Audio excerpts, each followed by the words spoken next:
Dr. Zai and Dr. Jiang.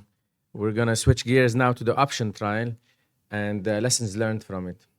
So as you know, the option trial was recently published in New England Journal last November. I presented it also at AHA, but I think it's an important study to go over again because of the implications for the future. So as you know, left atrial appendage closure today is indicated for patients who cannot take long-term oral anticoagulation. But it wasn't really studied in the setting of an ablation. And it hasn't been studied in patients who can take oral anticoagulation, which is what we're talking about in option. The other thing that's very important to remember is that a lot of patients who are indicated to take oral anticoagulation stop it for many reasons. And then finally, as you know, the original Watchman or left atrial appendage closure studies were all comparing left atrial appendage closure to warfarin and not to the DOACs. So there were no big studies comparing left atrial appendage closure to the DOACs, and this is what we were able to accomplish in option. So these were the objectives and the endpoints of option. We wanted to show the efficacy and safety of left atrial appendage closure compared to oral anticoagulation in patients undergoing ablation with a moderate to high risk of stroke. And we followed them for 36 months, and it was a non-inferiority study. The primary safety endpoint was a non-major clinically relevant non-major bleeding at 36 months, and these are the definitions here on the right. This is the study's design. So we took patients with a CHA2DS2-VASc score of 2 or higher in men and 3 or higher in females and women, and randomized them 1-to-1 to left atrial appendage closure, the device group versus anticoagulation group, and we followed them for 36 months. Basically, we ended up with 1,600 patients. 95% of them were taking oral and DOACs. So this is very important. Again, different than the original device studies, which were against warfarin. So 95% of the patients were taking DOACs. And you can see here that the follow-up was very good with a lot of patients most patients followed for 36 months. I wanted to highlight this here quickly, that the CHA2DS2-VASc score was actually on the high side, 3.5 in both arms. 10% and 11% had a stroke or TIA in the past. And then on the bottom right, you can see that about 40% of the patients had a combined procedure, ablation plus left atrial appendage closure at the same time. Most of the studies were done under general anesthesia, and most of the patients had the TEE-guided procedures for the left atrial appendage closure part. And you can see here that the risk of a complication was very low, and we used only almost on average 1 device per patient. 85% of the patients in the anticoagulation group continued to be on oral anticoagulation, very important to remember, and 10% of the patients in the device group were taking anticoagulation at any one point. Now, these 10% are not the same 10% throughout the study. Because some people ask me, well, why were there 10%? Was it because there was DRT or leaks? It's not because of that. It was because we had to remember that this is an ablation study, we had to do cardioversions or repeat ablations, and that's why the patients were resumed on oral anticoagulation, and that's why they're not the same patients throughout the study. These are different patients, but they comprise 10% of the study population. So what were the results? The results showed that it was non-inferior. Actually, numerically, there were less events in the device group versus the oral anticoagulation group, 5.3% versus 5.8%. The non-inferiority margin was 5%, and this was much lower.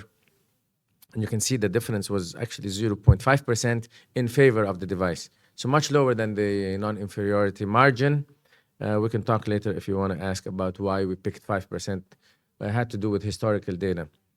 And now, importantly here, and this is very important, and I want to spend just a couple of minutes on this, the risk of stroke over 3 years. So this is over 3 years was 1.2 versus 1.3%. Now, if you take patients who are on oral anticoagulation, so I will take it slow here, on oral anticoagulation, their residual risk of stroke is about 1.2% per year, not 1.3% over 3 years. So if you see here on the oral anticoagulation group, the risk is 1.3% over 3 years and not over 1 year. And the question is, well, why is it so low? And I think it has to do with ablation. So this is actually option, and this is a lesson learned from option, is that ablation lowers the risk of stroke.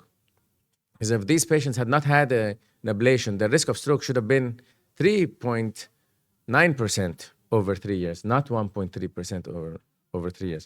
But also on the device group, you can see that the risk of stroke was very low, 1.2%. So something that is actually an alternative to oral anticoagulation in a group that can take oral anticoagulation. Now, how about bleeding? I mean, this was expected. The risk of bleeding was much higher in the oral anticoagulation group, 18.1% versus 8.5% in the device group.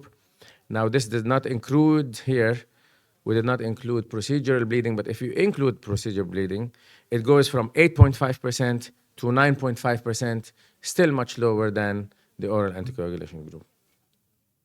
The secondary endpoint was major bleeding, and there was no difference between the device group and the oral anticoagulation group. I put this slide here to show you what the complications were, and you can see that there was no pericardial effusion due to the procedure itself of left atrial appendage closure. Now, if you read the paper, you will see that in the group that had the device, they had effusions, but it wasn't because of device implantation.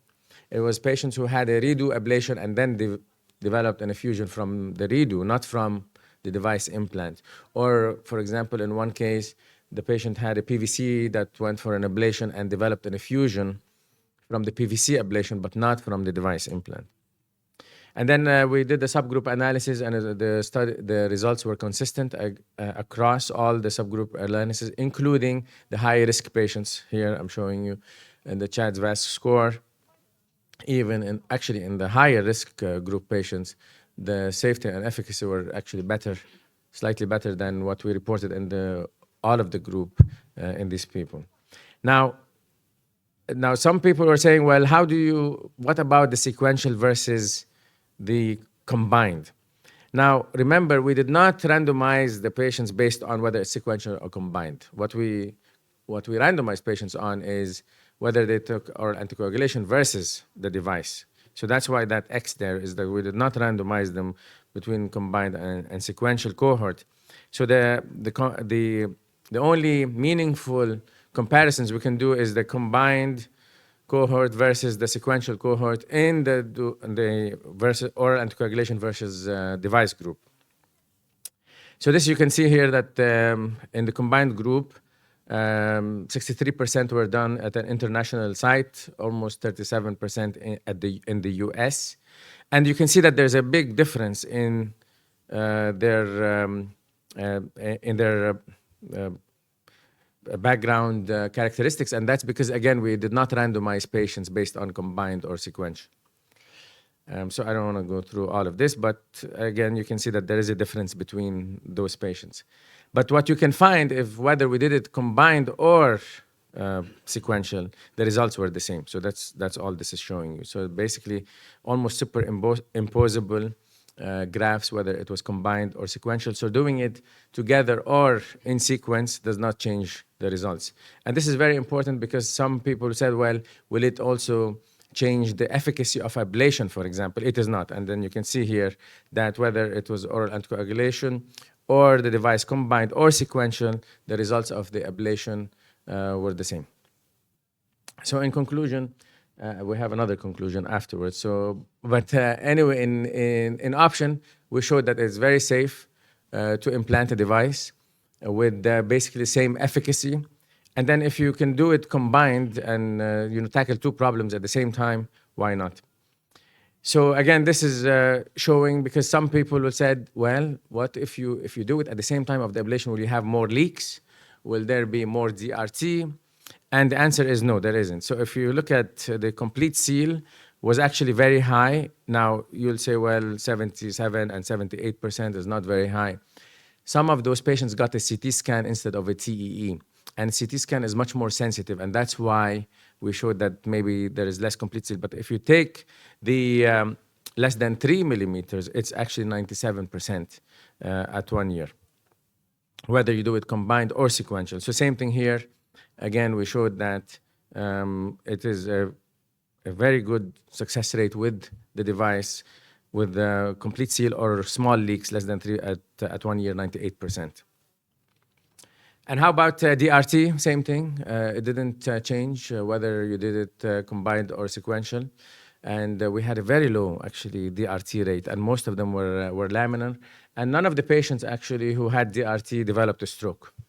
So that's another thing to say. So you can see here that it's a very rare event to have a DRT in these patients. So finally, I think what we learned from option is that you should consider a combined procedure.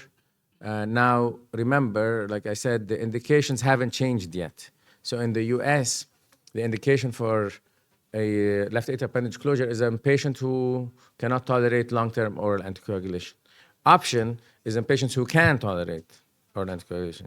But in a patient who has the indications for both, I think it's reasonable to do it together with very low downsides and disadvantages to do it. It's actually better for the patient. And there are no significant leaks or DRTs when you adopt such a strategy. Thank you so much.